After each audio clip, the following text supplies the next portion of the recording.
Welcome back to Comics with Drew. I'm Drew, and this video is a review of World's Finest, number 2. And let me tell you what, this book is awesome. After number 1 and number 2, I can tell you confidently, this is an amazing book. First of all, before I get into this, I want to stress again, for those who watched the first video, and for those who have been following comics for the last 10, 15 years, right? There are not a lot of fans of Mark Waid, okay? There's not a lot of them. And for a while, Mark Waid couldn't work on DC Comics, right? That's recently changed because some people that were in power are no longer in power that don't like Mark Waid. Now, being an independent comic person, I've actually met Mark Waid many moons ago. I met Mark Waid at a comic shop. Guy seemed really awesome. It was really nice. That being said, I'm fully aware of the whole your boy Zach thing. I'm aware of the Antarctic Press thing. I understand. I get it all. I'm not going to tell you, if you don't like Mark Waid, I'm not going to tell you that you have to like Mark Waid, okay? I want you to put that all aside. If you enjoy good comic writing, if you enjoy great comic books, listen, I'm not exaggerating here.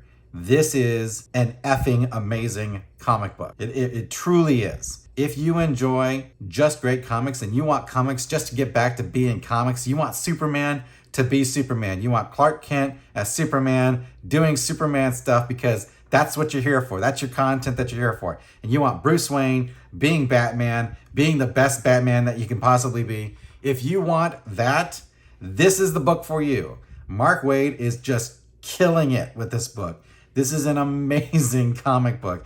Let me tell you what, it's full of surprises. One of the big problems with comics these days is that you can almost kind of predict the way things are gonna go because you have a bunch of different writers who have agendas and axes to grind, and they want to try to play out their personal issues with whatever, whether it's actual personal stuff or whether it's political stuff or whether it's social stuff. All of that is what has led to a decline in comics. It really has.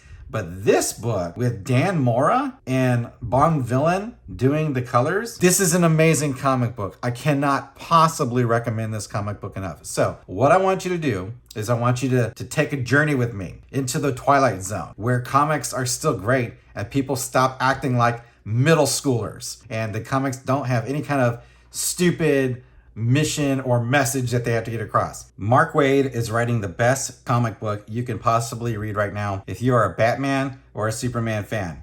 Period.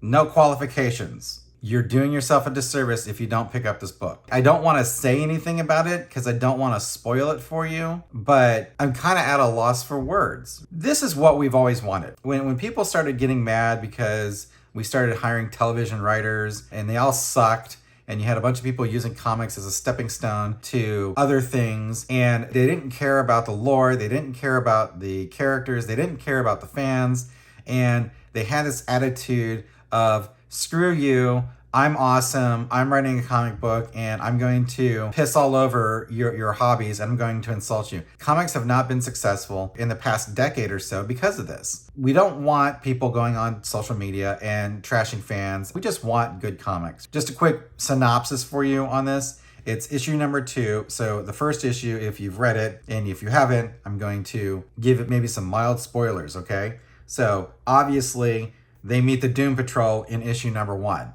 And it's not mentioned on the cover. Basically, Superman and Batman are fighting Poison Ivy, and they come across this villain that manages to inject Superman with some kind of kryptonite poisoning. And they wind up in the Doom Patrol mansion, Calder's mansion, and Calder and Cliff start operating on Superman, and they manage to save him, and we get an entire backstory on a new villain. I don't want to spoil the book. It's the best comic book you can buy right now. I'm almost misty-eyed because this represents an era that I felt was gone forever. I felt like we weren't gonna get books like this anymore. And I can't tell you how much it means to me as a fan of Superman and a fan of Batman after all the John's gonna be Superman now, son of Kal-El, and he's climate change activist and he's illegal immigrant. I mean, all of that shit.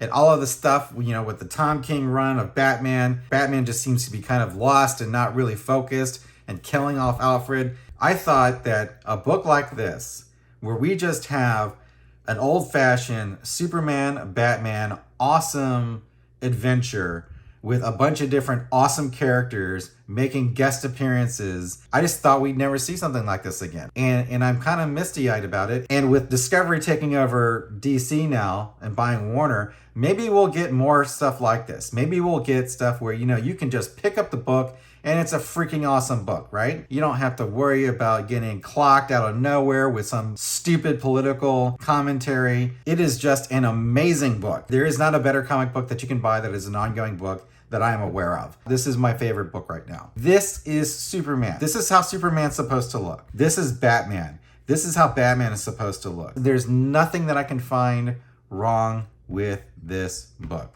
I've got nothing to gain by lying to you guys about it. I have no agenda. I know what the story is, but put that stuff aside.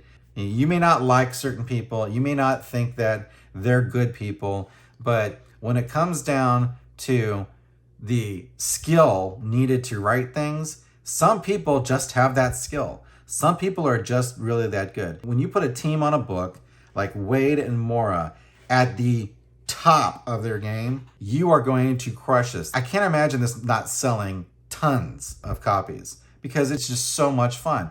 This is by far the most fun book that's available out there. Let's talk about some of the art. Dan Mora is drawing this. He's on pencils and he's on inks.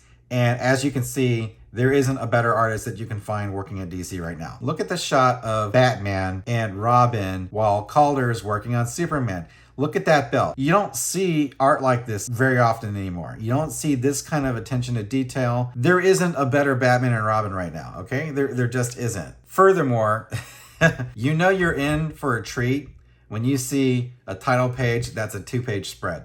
I love title pages that are 2-page spreads because you know what that means. It's an epic story. It is almost always an epic story. I mean, this is like a movie title. Once you see something like this, you know you're in for an amazing ride. I know this video kind of sucks because all I'm doing is telling you that it's a great book, but there's so much to spoil about it and I don't want to spoil it for you. It's only $4. Go buy it. It is a 5-star book. It's 5-star all the way around. The colors are extraordinary. The art is extraordinary. The writing is extraordinary. There is not a better $4 that you can spend on a comic book in the year 2022. Once again, thanks for watching Comics with Drew. I'm Drew, and I'll catch you next time.